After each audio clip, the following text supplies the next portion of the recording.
talking about the argument from design, which says this about any given thing that we're just calling X.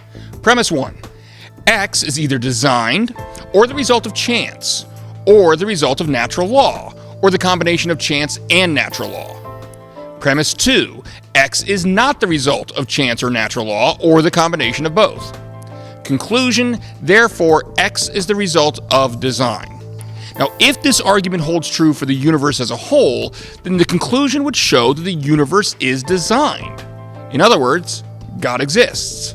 Specifically, we're talking about premise 2, and how we can tell that something cannot have been the result of chance or natural law, and therefore must have been designed. Last week, I introduced William Dembski's 3 factors that he says support the design inference. When all 3 are present, we can reasonably conclude that we are witnessing design. These factors are contingency, complexity, and specificity.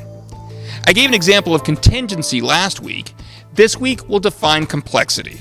Complexity is just what it sounds like. The more complex something is, the more likely it is to have been designed. 2 blocks that are just stacked one on top of the other may have wound up that way by accident. But the complex racetracks and castles that my son makes out of the set of blocks at his grandparents' house didn't just fall out of the box that way. It's important to reiterate that none of these 3 factors by itself is sufficient to conclude that something was designed. All 3 need to be present.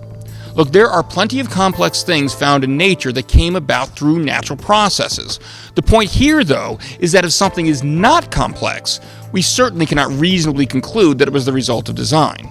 We need complexity before we can arrive at that conclusion. Next week, we'll look at the last of these 3 factors, specificity. See you then. God bless.